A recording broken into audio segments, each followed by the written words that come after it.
Vamos ler Mateus capítulo 8 e verso 14.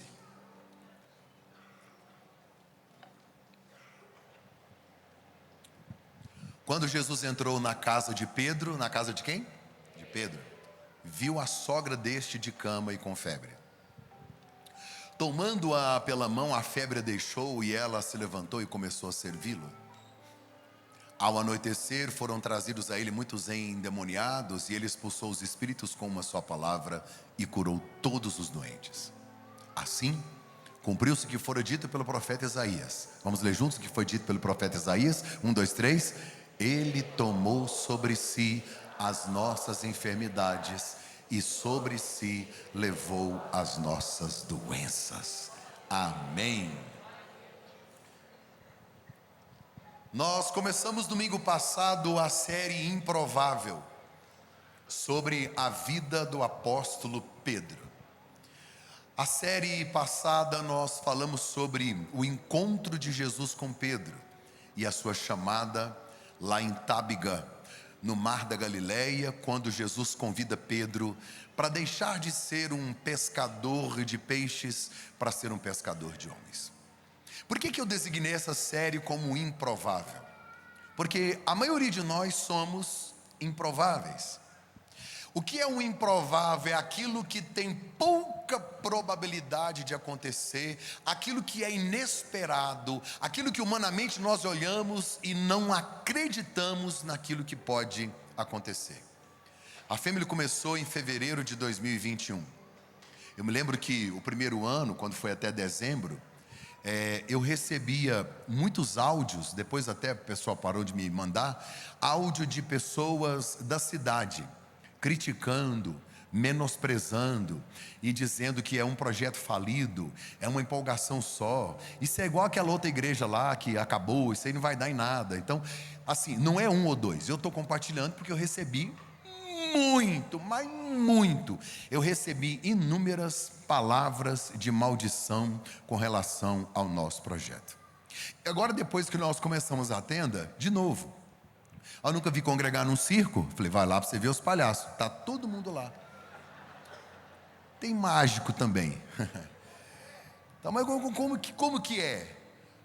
É impossível, não tem jeito. Para você ter uma ideia, as pessoas que nós procuramos em Goiânia para construir a tenda, todas, 5 empresas, é impossível ter 50 por 50 sem coluna. Impossível. Falei, então não tem jeito de construir.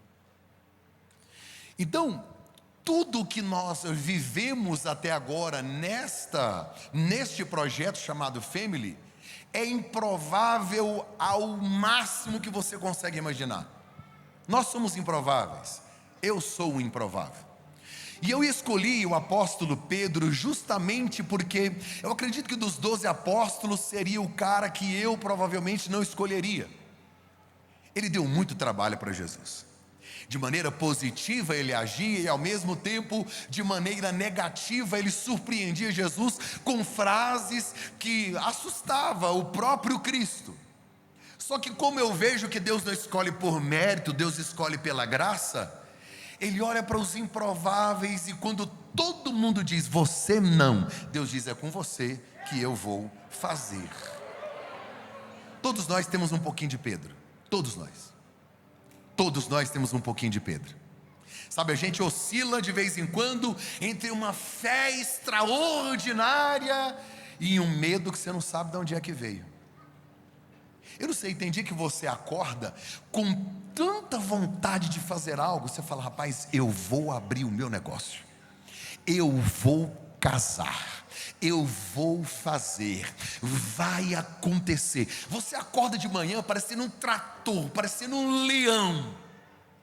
No outro dia de manhã, a verdade é que eu não sou tão forte como eu pensava.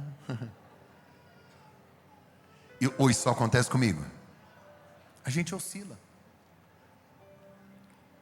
Como Pedro, andamos sobre as águas. Você está entendendo que andar sobre as águas não é normal? No meio de uma tempestade é sobrenatural, é incrível, é impensável, é irracional. Isso fere a lei da gravidade, é contra a racionalidade. O cara está andando na água e em 30 segundos ele começa a afundar.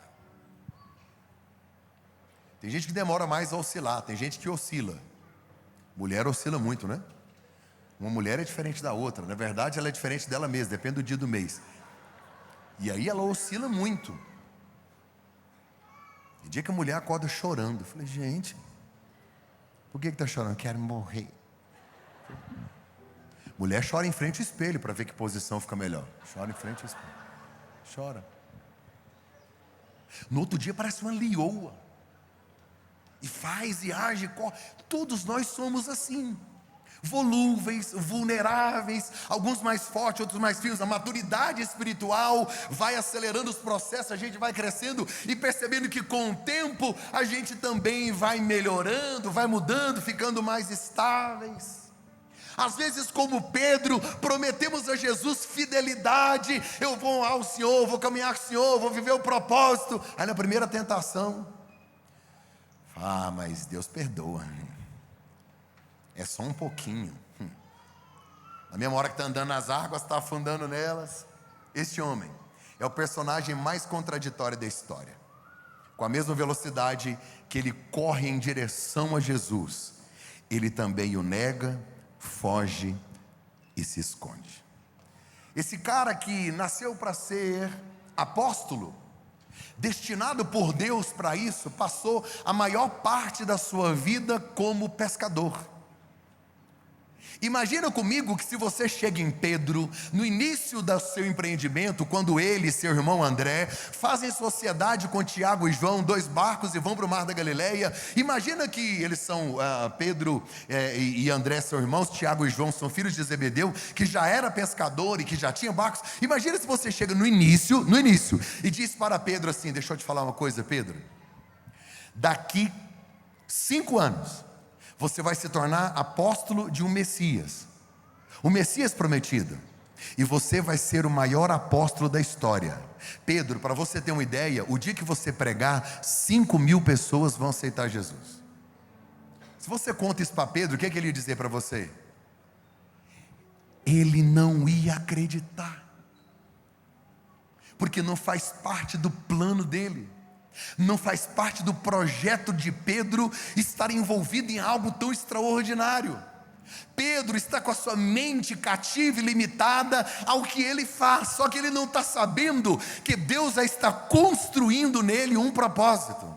Gente, Jesus passou 30 anos numa carpintaria e ele não nasceu para ser carpinteiro. O que você está vivendo hoje faz parte da construção do propósito de Deus para a sua vida. E não interessa onde é que você está, se é coisa grande, se é coisa pequena, se você gosta, se você não gosta. Até porque cristão não faz o que gosta, faz o que precisa ser feito, né? A gente não vive por prazer, vive por princípios. E obediência é fazer o que você não quer com excelência. Então tem coisa que Deus te manda fazer que você não sabe por quê. Por que Deus me colocou nesse ambiente? Por que eu estou nesse lugar? Por que não deu certo naquela igreja? Por que eu no ministério assim não deu? Por quê? Por quê? Eu sei que existem muitos porquês, mas se você chega em Pedro 5 anos antes dele conhecer Jesus e conta para ele um pouquinho da história, ele ia rir de você. Ele ia falar, você é doido? Isso nunca vai acontecer, eu sou iletrado. Eu sou um homem instável, estou acostumado só com pesca. Eu não moro em Jerusalém, eu não estudei com o sacerdote no templo. Eu não tenho teologia.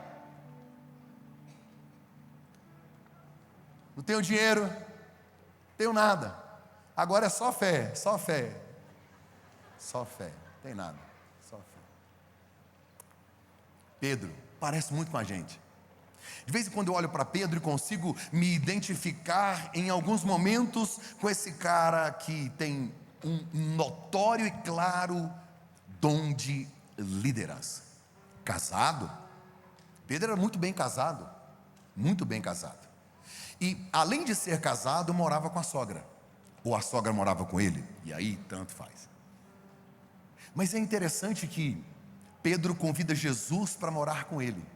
Jesus escolheu a casa de Pedro. Jesus escolheu outra casa. Jesus poderia escolher qualquer casa. Jesus, ele nasceu em Belém e foi criado em Nazaré. Só que ele não quis nem Belém e nem Nazaré para que fosse o seu quartel ministerial, porque geograficamente Cafarnaum era muito melhor. Porque em Cafarnaum haviam outras cidades grandes e todo o fluxo de comércio, principalmente de lavouras, por causa do lago da Galileia era tudo muito verde. Lá tem muita plantação, lavouras, e também por causa da pesca. Havia uma alfândega em Cafarnaum, o fluxo do comércio passava por lá. Jesus precisa estar perto de gente, lugar onde tem barcos para sair, para chegar, fluxo, vias de acesso. Jesus é estratégico. Não é aleatório, é intencional. E aí ele vai para Cafarnaum, em frente ao lago da Galileia, perto de Tiberíades, ao lado de Tábiga, próximo de Genezaré. Eu sei que você sabe tudo isso, eu só estou lembrando você. Jesus vai morar lá. Agora olhe para cá. Jesus vai morar na casa de Pedro. A casa não é dele. Ele não tem onde reclinar a sua cabeça. Ele é um hóspede permanente. Ele vai ficar 3 anos lá. Se Jesus vai morar nessa casa, quem é que faz comida para ele? Quem? Quem faz comida para ele, gente? A sogra de Pedro. Quem é que lava as roupas de Jesus? Vamos tentar ser óbvio. Ai, pastor, a Bíblia não diz. Diz? Acrescentares, perto de Heresiastes, e a sogra de Pedro lavava a sandália de Jesus. Pronto, falei, a mensagem é minha, eu ponho o que eu quiser. Então pronto. Quem é que cuidava de Jesus? Quem é que recebia ele em casa? Quem é que fazia pão para ele? Quem é que cuidava das roupas dele? Quem, gente? A sogra de Pedro. Jesus mora na casa dela, ela serve Jesus e ficou doente para morrer. Eu entraria em crise. Eu? Depois de tudo que eu fiz? Eu sirvo ao Senhor. E não é serve igual nós que serve, não, é serve de verdade. Água, copo, na mão assim, ó, serve. Ele mora na minha casa.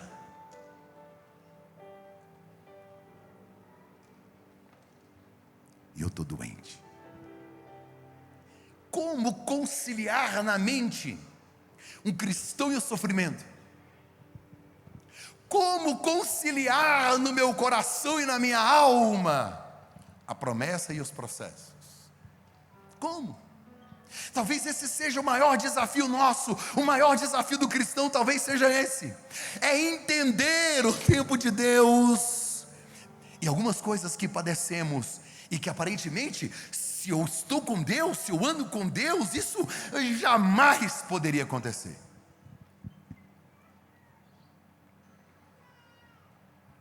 A carta aos Hebreus diz que Deus é Pai e Ele nos trata como filhos. E a Bíblia diz: Deus corrige quem Ele ama. Eu acho que Deus deve estar te amando demais, que é tanta correção. Ele está te amando muito, né? A Bíblia diz que se Deus não nos corrigir, Ele não é pai. Nós não somos filhos, somos bastardos. Olhe para cá. A função de um pai é fazer o filho feliz. Presta atenção. A função de um pai e de uma mãe é fazer o filho feliz. Sim ou não? Lógico que não.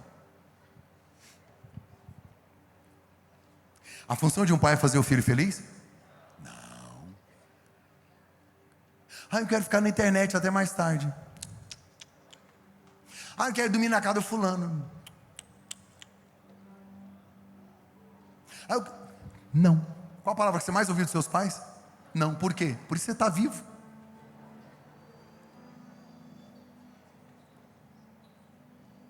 A mãe do nada, você não vai sair que vai acontecer uma tragédia. Que é isso, mano? Todo mundo vai. Você não é todo mundo. Calma aí, calabreso. E aí o menino, tem menino que dá esquete, briga. Um dia eu contei lá na igreja, um dia eu falei, vou fugir de casa. Aí eu tinha uns 10, 11 anos. Hoje eu vou fugir de casa. Fui lá na porta.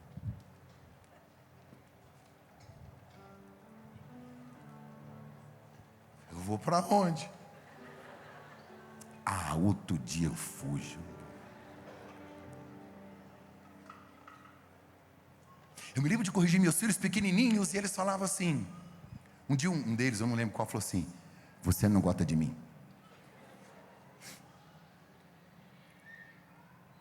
O limite é uma prova do amor. Deus olhou para o mar e disse: não passa daqui não, porque se você passar daqui é tsunami. Fica aí. Deus também impõe limites a nós, correções, forjas, treinamentos e tratamentos. E o processo de Pedro começa na sogra. Pedro deve ter ficado tão feliz que Jesus curou a sogra dele, que lá na frente Pedro traiu Jesus. Isso não é verdade, isso é piada de quinta série, isso não é verdade. Não tem nada a ver. Mas a Bíblia Sagrada vai me dizer que Jesus vai entrar nesta casa, na casa do grande homem, o pregador, o chamado, aquele que no domingo passado havia recebido de Jesus uma ordem para pescar novamente, depois de uma pesca frustrada. Quem estava aqui, lembra-se que Jesus escolheu o barco de Pedro e não o de João, e aí entrou no barco, começa a pregar o evangelho. João está no outro barco ouvindo, Pedro sentado, enquanto Jesus prega, Pedro descansa. A Bíblia diz que o barco sai vazio, e depois da ordem de Jesus o barco volta cheio. Na mesma praia que a multidão viu a frustração, viu o barco vazio, está vendo o mesmo barco cheio. É no mesmo ambiente onde você foi humilhado que vai haver dupla honra. O barco veio cheio. Eu não sei se você se lembra que quando Jesus dá ordem a Pedro, vai lá pescar, ele disse: mestre, mestre, porque Pedro está sentado ouvindo Jesus ensinar. Então para Pedro Jesus é mestre. Eles estão encontrando agora. Depois que lançou a rede, encheu 2 barcos. Pedro, vendo o milagre, vendo tudo, ele voltou, se ajoelhou diante de Jesus e não disse mais mestre. Ele disse: Senhor. Como é que você conhece Jesus? O fofucho, o amigão? Tem muita gente na minha geração que ela vem à igreja para tocar em Jesus, ficar com Jesus, quer ficar com Jesus, mas não quer que ele fique. Não leva ele para o seu dia a dia, para uma relação íntima. Só conhece ele como o Salvador, como mestre, como gente boa, uma referência. Mas a partir do dia que você começa a caminhar com ele, a ver as ações dele, a ver os milagres dele, aí muda e você começa a entendê-lo como Senhor. Você percebe na vida de Pedro que é um relacionamento que vai crescendo gradualmente.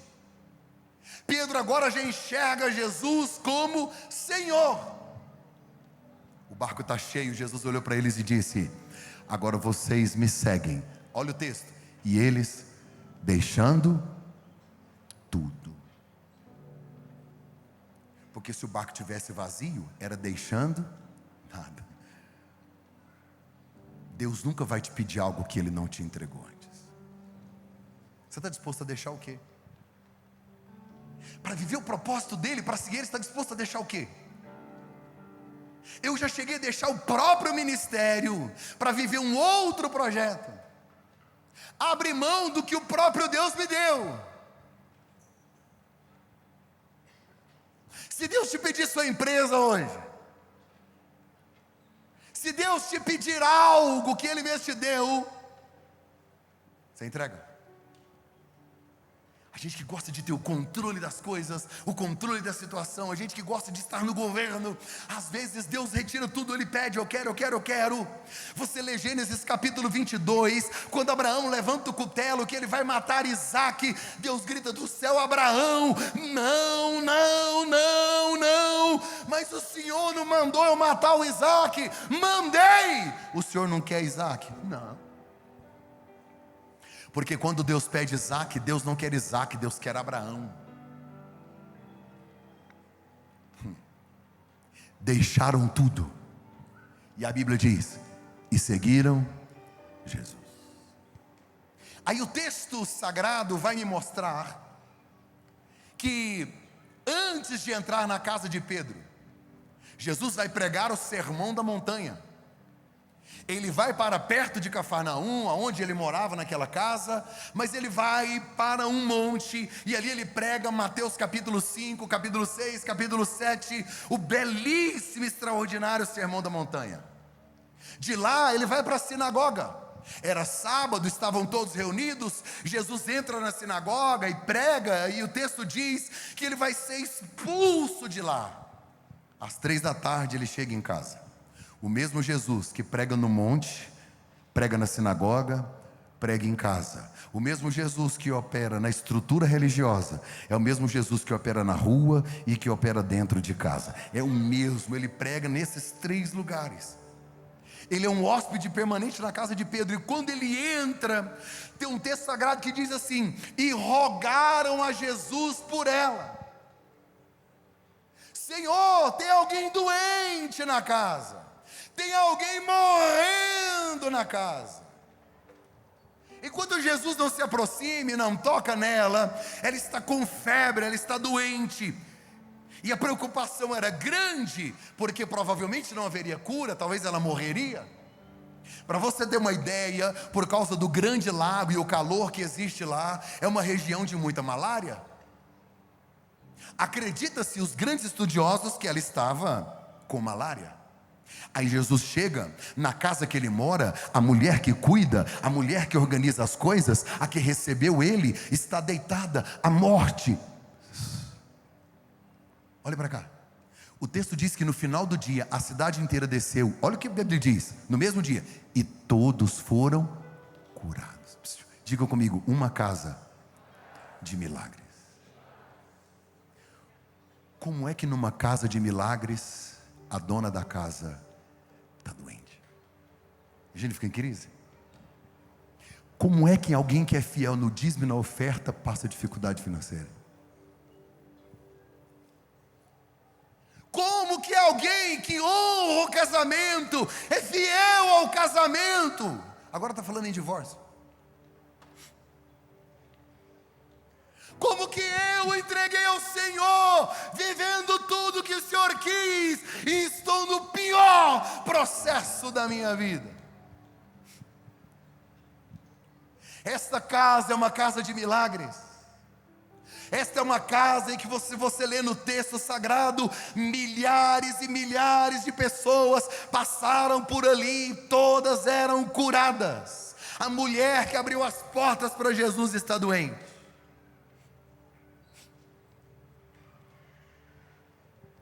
A vida cristã não é uma sala VIP com ar-condicionado. É muito mais um campo de batalhas do que um parque de diversões.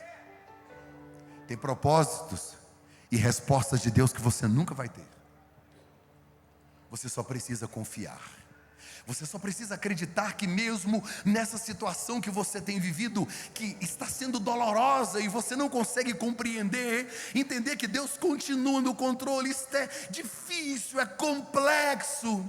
É aí que nós vamos alimentando a nossa fé, vamos fortalecendo os músculos da fé, estamos sendo forjados, treinados, preparados, moídos para um propósito. A Bíblia diz que Jesus a viu. E o olhar de Jesus é diferente.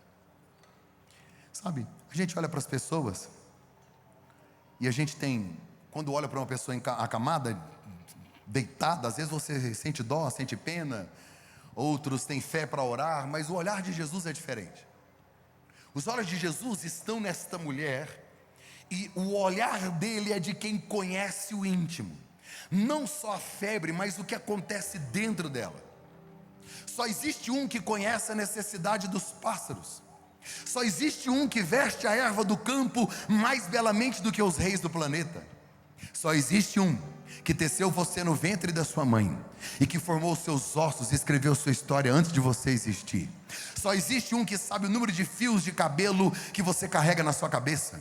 Só existe um que conhece o seu deitar, o seu levantar. Só existe um que conhece todas as palavras da sua boca antes que elas sejam pronunciadas. Só existe um, e ele é Jesus. E ele está aqui hoje dizendo: eu conheço você, eu sei quem é você, eu sei do processo que você está vivendo, da febre que te alcançou, mas o mesmo Jesus, é o que o texto diz, ele levou sobre si nossas enfermidades e nossas dores, e nós podemos ser curados. A Bíblia diz que Jesus tocou na mão dela.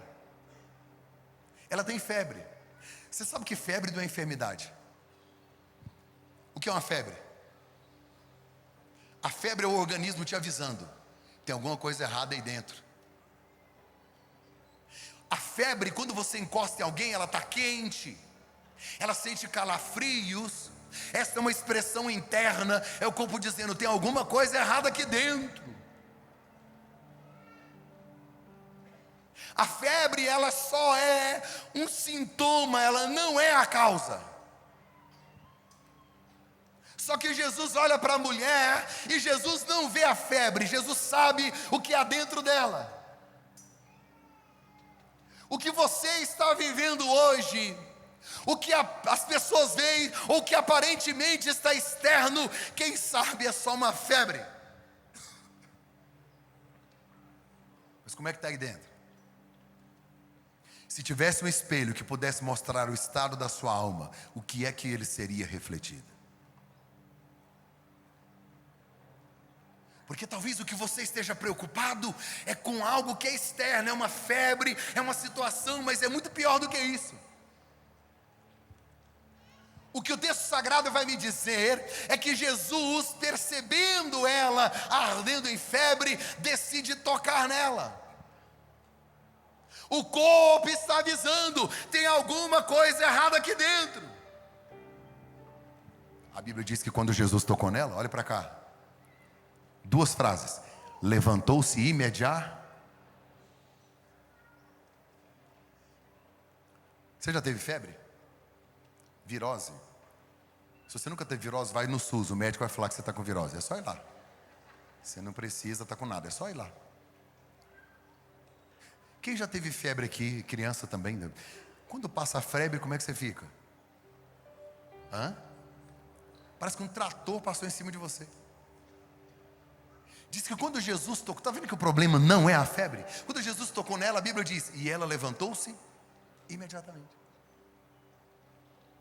Jesus não cura febre, ele cura a causa. Você acha que Jesus está preocupado em resolver essa briguinha que você teve no seu casamento? Não, o interesse dele é ir lá dentro e resolver coisas mais profundas que estão gerando essas situações. Tem gente aqui dentro hoje que está doente e nem tem noção do que está acontecendo, mas Jesus já sabe. O Eterno disse à minha alma que essa é uma manhã de cura. Tem gente aqui que não sabe, mas essa desmotivação sua, essa tristeza, essa falta de vitalidade, é uma depressão que você ainda não reconheceu, mas Jesus já viu e ele já decidiu: vou arrancar.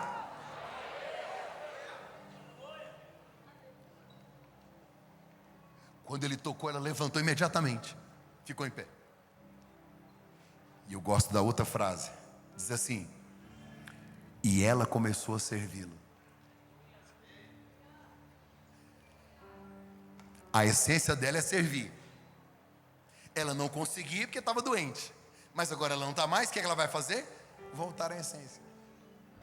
Porque depois que a febre passa, depois que a ferida é curada, depois que os traumas desaparecem, depois que a depressão sai, a crise de ansiedade vai embora, depois que aquilo que me afeta e me prostra sai, eu preciso voltar a cumprir a minha missão.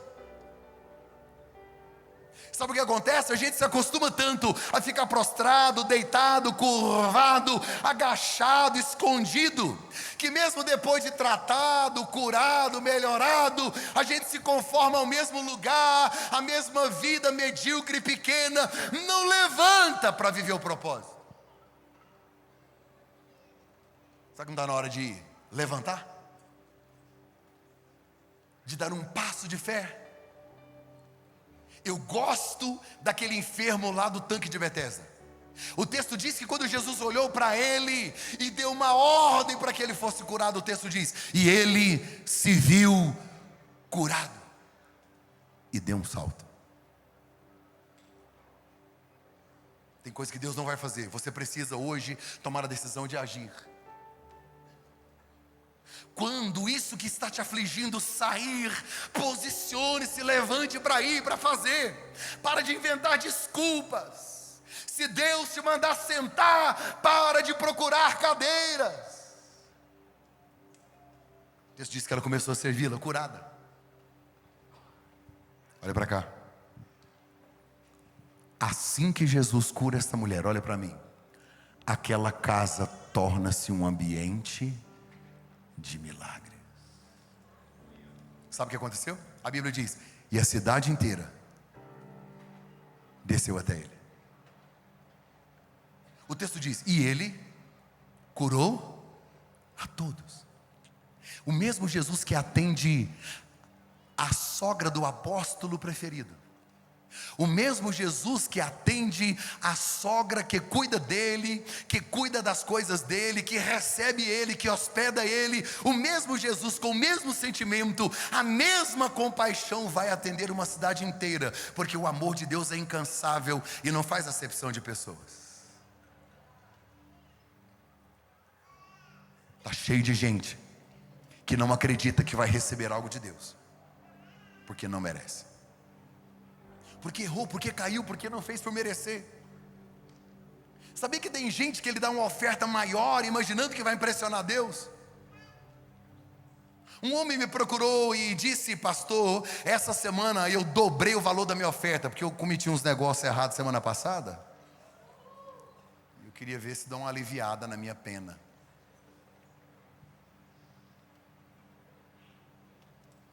Se Deus fosse fazer as coisas na sua vida por mérito, se Jesus fosse curar a sogra de Pedro por causa do caráter de Pedro e de como ele está nesse dia, nunca teria cura. Você não merece o que Deus vai fazer hoje. Você não merece nem a salvação. A Bíblia diz que todos pecaram e destituídos estão da glória de Deus, mas o dom gratuito de Deus é a vida eterna. Pastor, o que eu tenho que fazer para ser curado? Crer. Pastor, o que eu tenho que fazer para ser salvo? Crer. Pastor, o que mais? Nada. Eu quero fazer. Não tenho o que fazer. Se você batizar não traz salvação, tomar ceia não traz salvação, entregar dízimo não traz salvação, nada do que você faz de cumprimento de obrigação religiosa traz salvação. Tira isso da sua cabeça. Tira isso da sua cabeça. Eu vejo pastores dizendo, se você não dizimar, a maldição vai te alcançar. Não vai!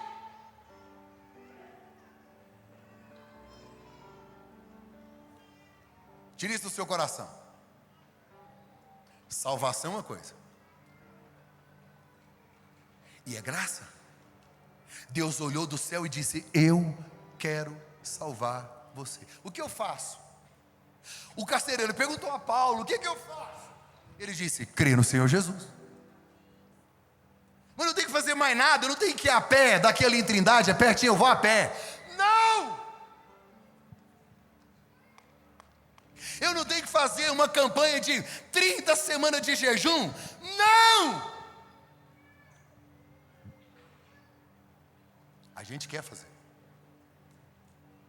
A gente quer apalpar, quer coisas físicas. É por isso que tem igreja que vende sal, vende rosa, e a gente quer. Porque se você pegar uma rosa e levar para sua casa, a rosa vai murchando. E tudo de ruim vai para a rosa. Aí você joga a rosa fora.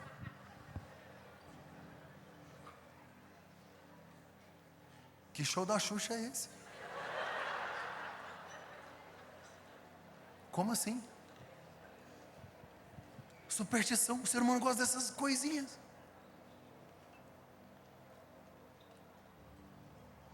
Eu acredito que para você ser curado, eu posso colocar a mão na sua cabeça. Agora, se eu não colocar, você pode ser curado? A gente fica diminuindo o tamanho de Deus. A gente fica limitando Deus dentro de uma caixinha religiosa. O mesmo Jesus aqui, que a Bíblia diz que ele estava lá no Sermão da Montanha, ele está pregando na rua, curando na rua, ele entra dentro da sinagoga, de pedras lindas, maravilhosas, ornamentais, um lugar de estrutura religiosa top, ele cura lá também. A Bíblia diz que o endemoniado foi liberto lá, e depois ele vai para casa. Não limite Deus, ele cura onde ele quiser, a hora que ele quiser, quando ele quiser, ele salva quem ele quiser. Eu já disse isso e eu vou repetir. Nós vamos ter 3 surpresas no céu. Quantas? Primeiro, cheguei. Uhul! Cheguei. Do nada, olha eu aqui, eu cheguei. Eu cheguei. Segunda surpresa. Ué, cadê o fulano? Vou nada. Não vai não. Quer ver a última surpresa? Você está andando, você fala, você aqui, desejei sua morte. Eu morri, vim para ficar junto com você.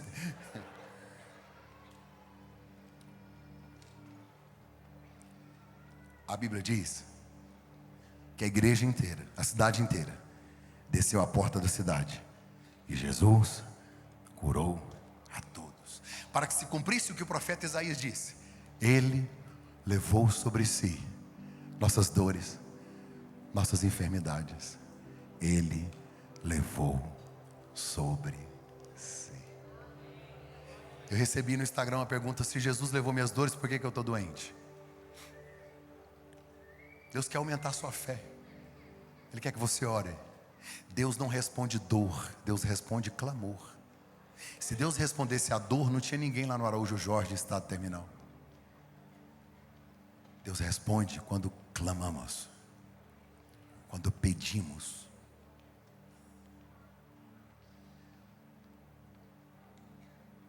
Há uns anos atrás, eu fui pregar numa cruzada evangelística,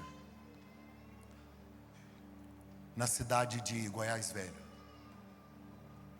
Nós éramos 5 pastores na cruzada, cada um pregava um dia. Eu preguei no sábado à noite. Eu preguei, a igreja não reagiu, porque eu sempre tive um jeito diferente de pregar, e era uma igreja bem pentecostal, e eu não sou muito assim. E eu fui pregando, eu vi que o pessoal estava dormindo. Até gravei para ouvir depois, aí dormi também. O pessoal estava dormindo, eu pregando e o pessoal dormindo.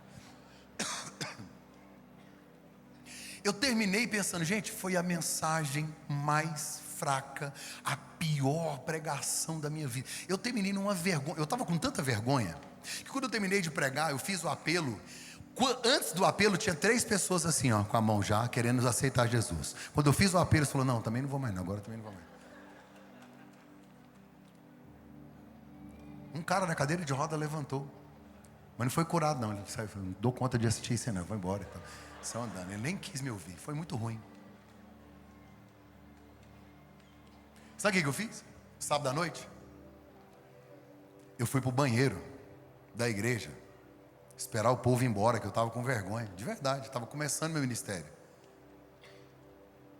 Esperei, eu falei, agora daqui a pouquinho vai esvaziar a igreja. Aí o pastor pegou o microfone: irmãos, não vai embora não, o culto acabou, vai embora não, peraí. Deus falou no meu coração que vai começar a curar pessoas através dos pastores que vieram.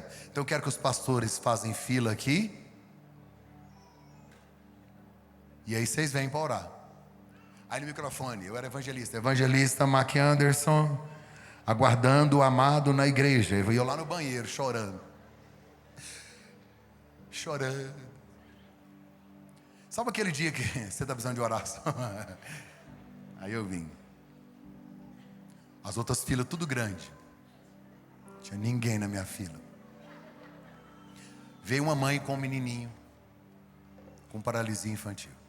Ele veio arrastando, todo trôpego. Quando ele chegou, todo mundo virou os olhos para cá. Me ajoelhei para ficar da altura dele, coloquei as mãos na cabeça, no peito dele, orei com ele.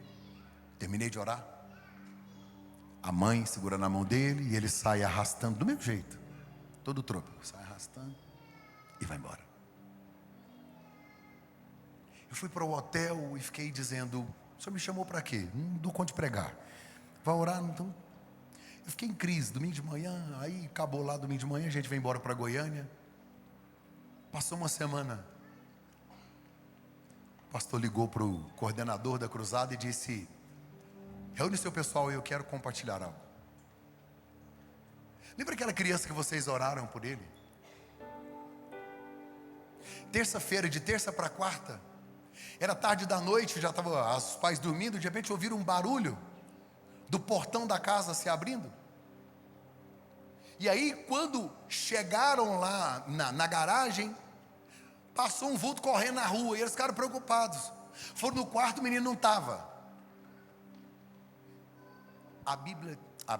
A mãe disse que aquele garoto que não conseguia andar estava correndo na rua. Ela entrou em crise, ela ligou para o pastor de madrugada, trouxe ele. Durante aquela semana as mãos dele foram esticando, as pernas foram esticando. E aí a mãe ainda mandou brincar, falou assim: ó, fala para o pastor Mac que agora nós estamos tudo cansados, porque nós não sabíamos o que era isso. Agora ele corre dentro de casa, ele corre na rua, ele corre para todo lado, não tem uma sequela, não tem nada no garoto, ele está completamente transformado para a glória de Deus. Olha para cá. Eu questionei o Senhor: por que o Senhor não curou ele na minha frente? Jesus disse: para você não postar na rede social. Porque você é uma criança. Porque você é um bebê no ministério. Deus só vai te entregar o que você tiver estrutura para receber.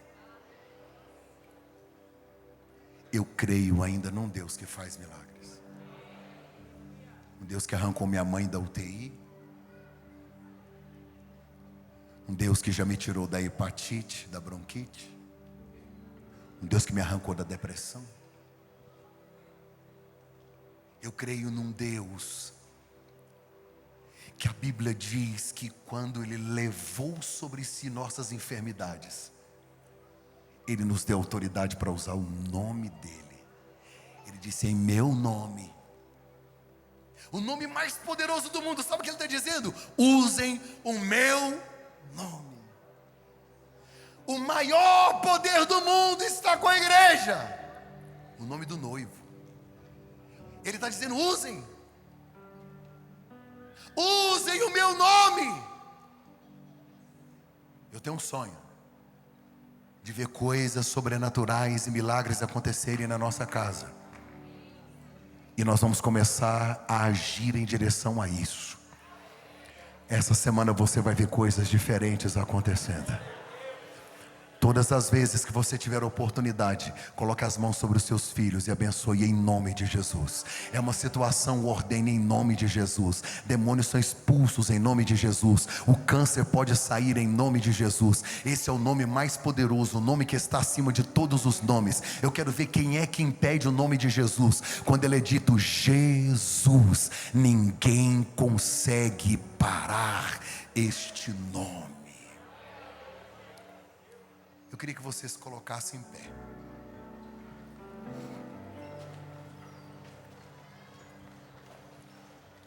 O mesmo Jesus que curou a sogra de Pedro é o mesmo Jesus que veio hoje de manhã aqui para trazer cura e libertação para muita gente. O primeiro convite que eu vou fazer: você está aqui dentro, está sentindo dores. Não interessa onde e como. Se você está sentindo dores, essa semana foi difícil por causa disso, eu queria que você viesse aqui à frente. Você que está sentindo dores. Você que tem vivido processos emocionais difíceis. Ansiedade, depressão. Vem cá.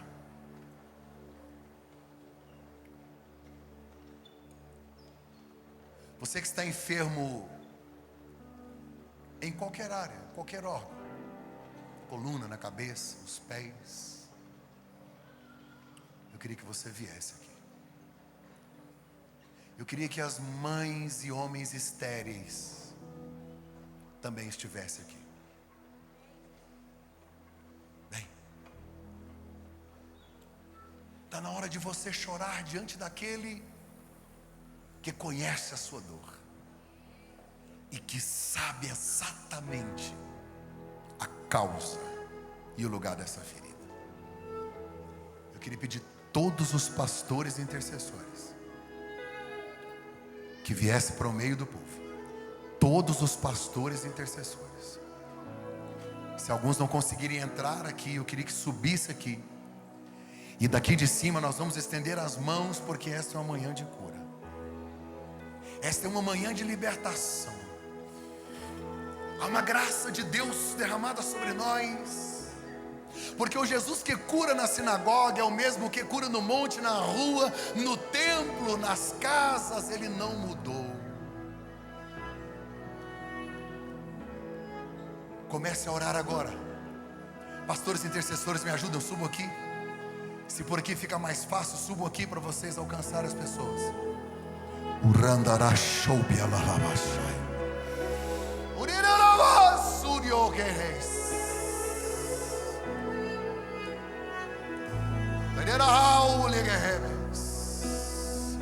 Ore, clame ao Senhor. Há uma unção de cura nesta manhã.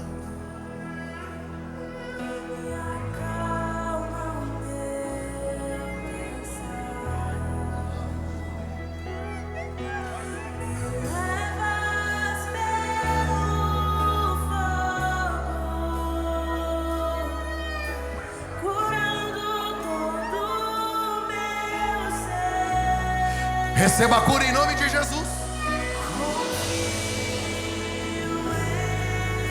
Enfermidade nos rins, no fígado, no estômago, no coração, na alma, sai agora em nome de Jesus.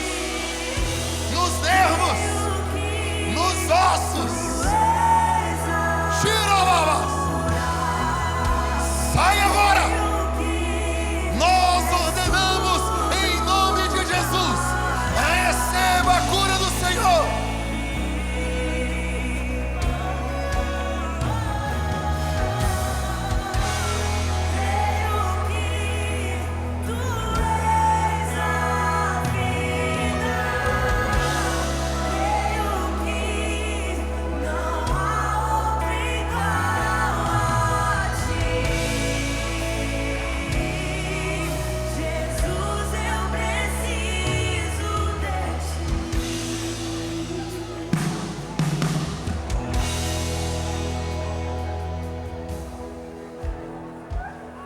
Levante uma das suas mãos e fique com o dedo assim, ó.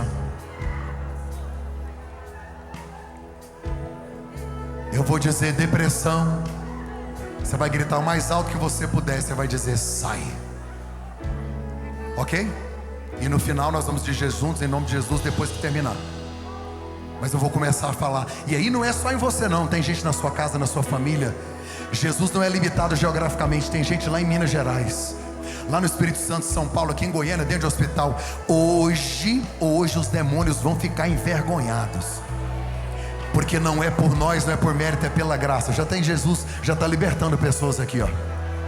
Todo espírito do inferno, tudo aquilo que prendeu, que cativou, vai sair agora em nome de Jesus. Eu vou dizer agora uma enfermidade, você vai dizer sai. Depressão, crise de ansiedade, medo, demônios, doenças cardíacas, problema nos rins, no coração, na mente, nos ossos, no corpo, na alma. Diga em nome de Jesus. Em nome de Jesus. Continue com sua mão levantada e adore a Ele. Continue profetizando cura para alguém que ficou lá. Rabassumira. Espírito maligno, sai! Sai! Agora!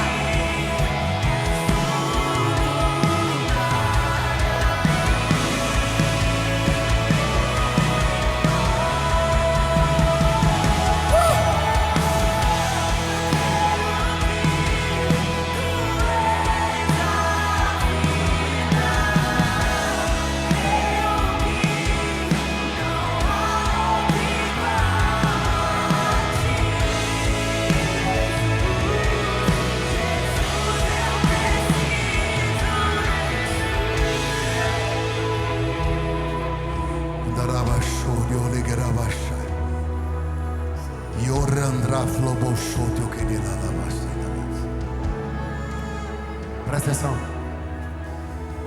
Abaixe as mãos. Deus tem falado no coração de algumas pessoas que quer usar você para ministrar cura. Não são muitos, mas Deus tem falado com algumas pessoas. Eu queria que você, que Deus tem te inquietado para ministrar cura e orar por outras pessoas, levante sua mão.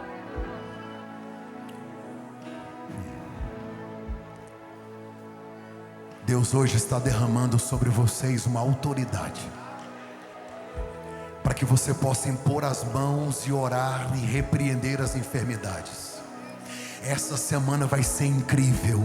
Deus vai te dar a oportunidade de orar por enfermos, doentes, problemáticos. Os demônios vão bater em retirada, porque você está se despertando para algo que Deus vai começar nessa cidade. É um tempo de cura, é um tempo de milagres, é um tempo de renovação. Prepare-se para ver o câncer ser vomitado. Prepare-se para ver paralíticos andando. Prepare-se para ver os ouvidos se abrindo dos surdos. Prepare-se, porque tem coisa grande de Deus. Ele quer usar você, Ele quer usar suas mãos. Você não depende do pastor, você depende de Jesus. Você está recebendo essa graça. Há uma graça de Deus derramada nesta manhã. Nós vamos ministrar cura